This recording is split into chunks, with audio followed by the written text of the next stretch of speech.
Hi, it's Warren Huart here. Hope you're doing marvellously well. And today in lesson 11, we're going to talk about time-based effects. That's basically reverbs and delays. So we'll open up our Amanda Hardy track and we'll go through and see how I've been using delays and reverbs on this song. As ever, please subscribe. Go to producelikeapro.com and sign up for the email list. You'll be able to enter the competitions. You'll be able to download files, to mix and edit, and you'll get access to our Vimeo account and all kinds of fun stuff. So please sign up at producelikeapro.com. Okay, so let's go and check out our session. Firstly, our vocal, and see what effects we've got going on there. Now I have multiple effects that I use, and let us go through it. So first of all, I have a plate reverb. In this instance, I'm using a Waves Renaissance reverberator. So let's just turn off the other effects and go through them one at a time. Okay, here's the reverb. You know, he's in touch with this feminine side. Now, it's about 1.1 seconds. It's a pretty large size room, and of course I set it to 100% wet/dry. These effects are set up on buses. So they're separate auxiliaries. They're not on the vocal itself. Now you can put a reverb on a vocal. You can put a reverb, on the vocal track itself. You could put a delay on the vocal track itself. However, if you do that, you'll end up doing so much more automation, and this track itself will become very, very complicated to move around. So I like to keep them separate. There are times when I might put a reverb or delay plugin on a vocal if it's a background and it's like a special effect. Sometimes it's easier if I've just got a single line that I want to suddenly create a lot of reverb. I might separate that one line out, put it on its own track, and then put a ton of reverb or delay on it. Otherwise, I usually almost 99.9% of the time keep this on a separate auxiliary. So these effects are being sent from the vocal sub here. So my vocal goes into a sub which has volume automation written on it here. And then that is sending from this vocal sub to these independent effects. Now you'll see my reverb that I'm using is turned down somewhat in the verses. You know, he's in touch with this feminine side. And as the track gets more dense, it comes up. Love me, I'm rich, he said. Love me, I'm rich, he said. Love me, I'm rich. Now we're going to come to the chorus and it's going to get significantly louder. Such a perfect life out there in the sun. Now I like plates. I'm a big fan of 70s music. And a lot of the stuff I love from the 70s, especially the Bowie stuff, had a lot of plates. So I tend to use them quite a lot. Now that's quite a lot of effects. However, there's a lot of guitars to soak that up. Let's have a listen. We'll go into the pre-chorus, into the chorus, and you'll hear.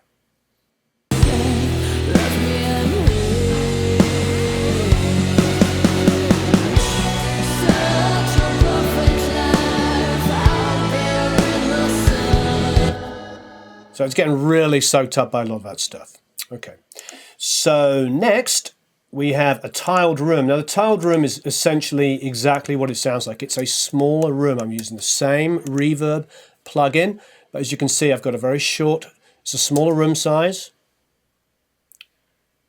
and the time is much shorter. You know, he's in touch with this feminine side. So for me, often, even where a vocal is apparently dry in a mix, it's never quite 100% dry. So if you listen here. You know, he's in touch with this feminine side. So that seems relatively dry, but there's a plate on it, pulled down, there's a tiled room on it.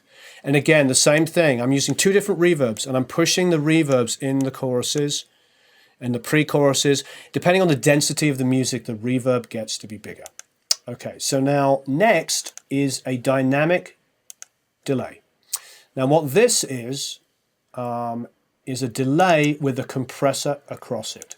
And what the compressor is doing, if we hit this little button up here, we'll keep our plugin on the screen. And then we hit our compressor here. Now there are dynamic delays that you can use. You can use, that come with Pro Tools, already done. I like to control my own dynamic delays. So what I've got here is a 16th note delay in Echo Boy. It's a distorted delay because this is an edgy sounding rock song. And it's set to the tempo of the song, which is 65 BPM. So 16th note, only one feedback. So it's just literally one slap. It's distorted, tempo of the song. And what is happening is I'm sending from bus 10 here. I'm sending from bus 10 to post reverb. If you see the reverb, it's after the reverb.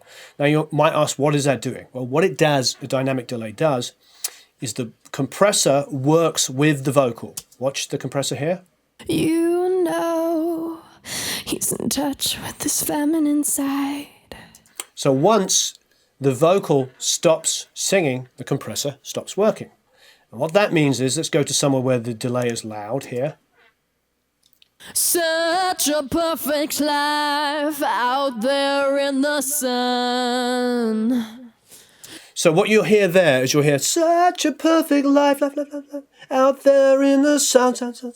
So the delay comes in at the end of every phrase. It's there in the vocal, but it's compressed under the vocal, so it doesn't muddy the vocal. It doesn't get rid of the enunciation. You'll hear everything that the singer is singing. You can hear everything Amanda is singing, but between her singing, the delays come up. So they create this sort of illusion of a lot more delay than there really is. It's very pleasing to the ears, and I personally love it. Dynamic delays are fantastic. So let's go to the next one. This is an 8th note dynamic delay. So we'll get rid of that for a second. Hit this to keep it on the screen so we can see it. Hit this for the compressor. And this one is set to a 1/4 note. So a lot longer the delay. But have a listen. Such a perfect life out there in the sun. Such a perfect life. Now, as you can see, I'm not compressing it as hard. Therefore, it's only once the delays are super, super loud that it does come in. I could get more aggressive on it, but the 1/4 note gives me a nice sort of fullness. Okay, so below here is a decapitator. We don't need to look at that. Okay, now I have some printed effects. If you go to my vocal thickening tricks, you'll see what I'm doing. You can check that out in our vocal thickening video. But essentially what it is it's a delay and a pitch change. I'll play it to you so you can hear it. You know, cranking it for you. He's in touch with his feminine side. It's a delay on one side and a delay on the other. Super, super short delay. And then I'm pitching it. I'm detuning it and tuning it up. Each side, one side is sharp, one side is flat. And they're done at 3 different levels. 0.3 up, 0.3 down. Second one is 0.6 up, 0.6 down. And the last one is 0.9 up and 0.9 down. That's 9 cents, 9% of the tuning. So it gets quite thick if you listen to all 3 together. You know, it's subtle. He's in touch with his feminine side. Without it, leaving a trail. Put it back in. Of deception and lie. It just thickens the vocal up. I use it all the time. It's a very old trick. It's probably the best example I can think of is Pink Floyd. Dave Gilmour's vocals a lot of the time use that trick. Back in the day using the H3000, hence the name H3000 on here. That's that Eventide H3000. The Eventide effects have been around since the 70s, believe it or not. Here we have a tape delay, and this tape delay is distorted. Sure he's myopic, but he's fun and psychotic. It adds some edge. So I'm running a very, very short delay and then distorting it. Now there are plenty of delay plugins that have distortion built in. In this case, I'm just wiping off some of the bottom end so it doesn't get too muddy. But you can use all kinds of tape delay distortion to create that. I would say off the top of my head, if we just go to delays here, you could do a couple of different things.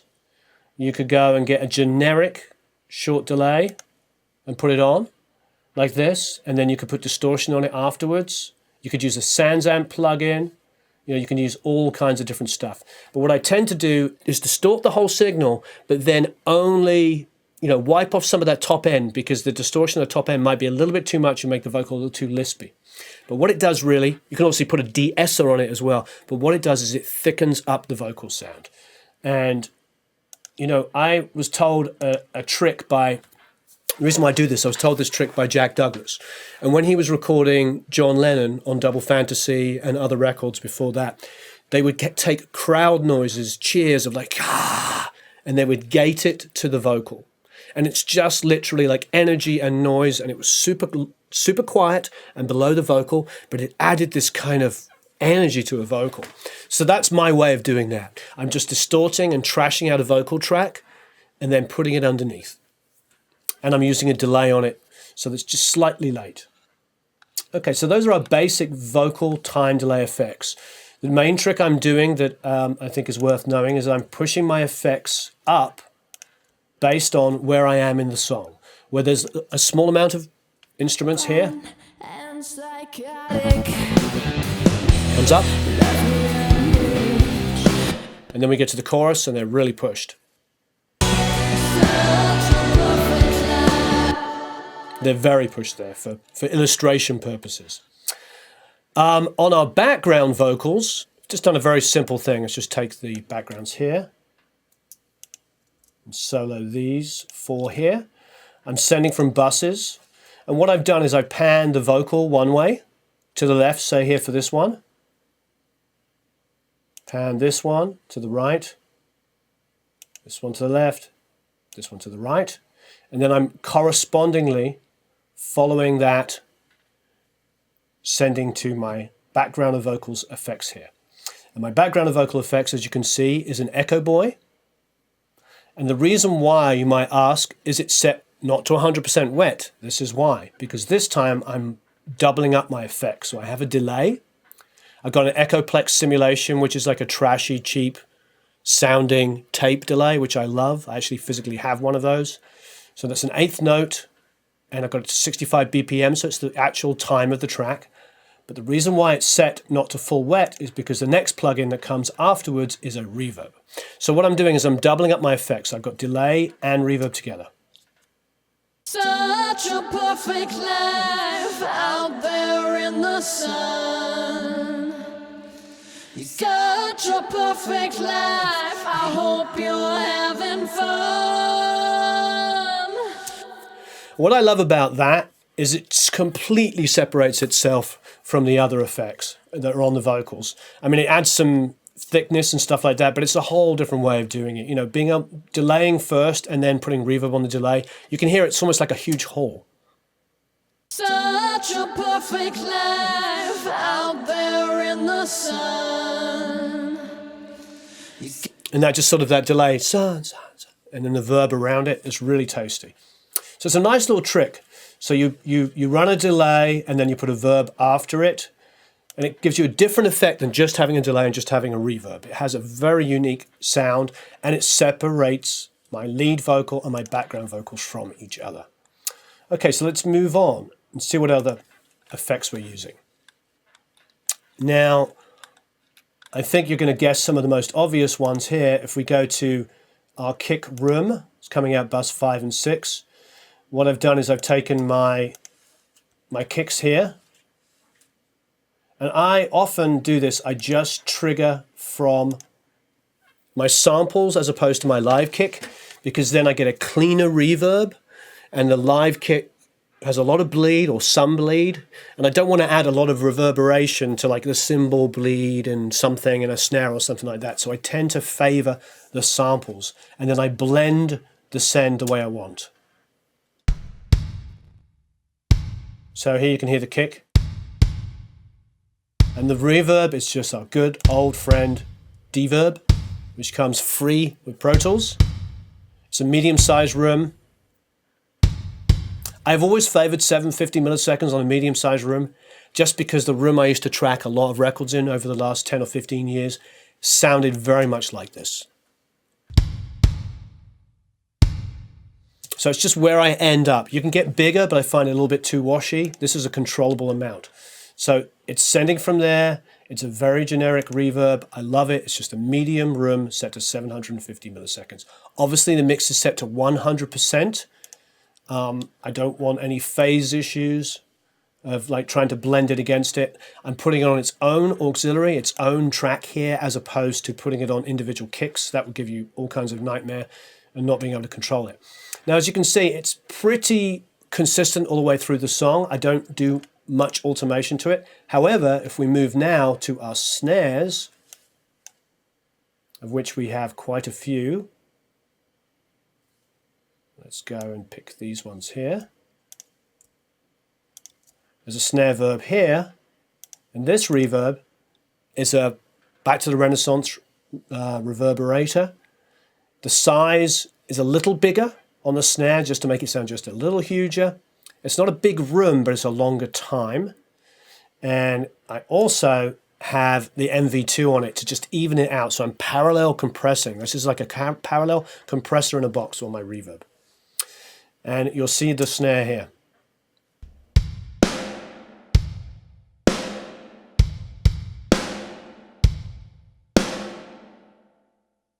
Now watch the automation. Come to the pre-chorus. Comes up more. It's all just the samples triggering the reverb. Comes the fill.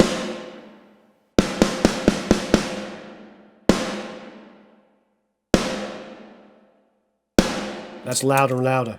What I would do there, and I didn't do, is I would have stepped that a little sweeter. So, like this, bring this down. Because I actually heard the reverb come up unevenly, so we'll just bring that down. Now, let's listen. Now you see the reverb has come up, so I'm automating the verb there.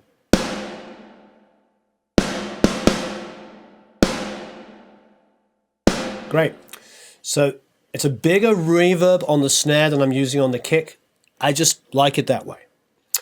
Okay, we've got guitars here. And they're heavy guitars. And what I'm doing is I am sending opposite each other. This is a trick I do all the time with reverbs. I'll take a guitar on the left-hand side and I'll send reverb to the right. I'll take a guitar on the right-hand side and I'll send reverb to the left. That helps widen my guitars.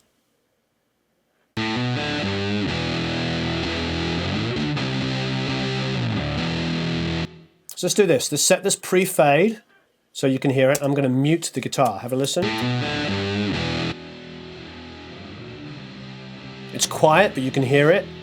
It gives the guitar a room to live in, but it's panned exactly opposite. And again, just good old-fashioned Reverb, comes free with Pro Tools, set to 750 milliseconds. It's not super loud, it just gives some space.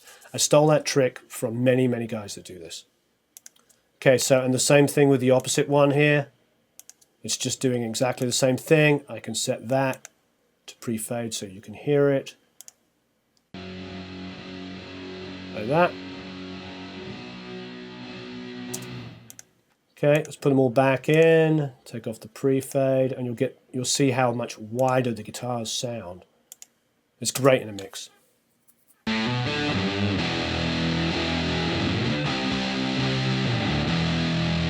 With, without,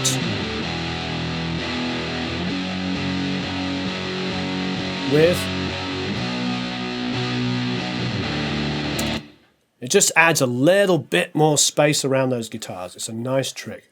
You can even try pitching it lightly just so it feels wider. You just got to be careful because sometimes chorusing on guitars, being too obvious, is cool, but you need to be, judicious with it because unless you're trying to get like an 80s chorus guitar sound, unless you're deliberately going for that, be careful. Okay.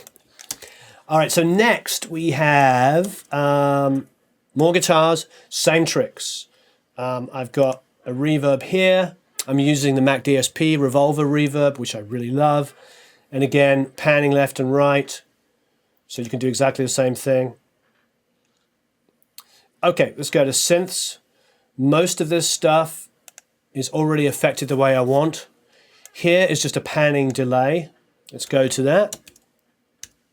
It's only on this one track, but it's a great little trick.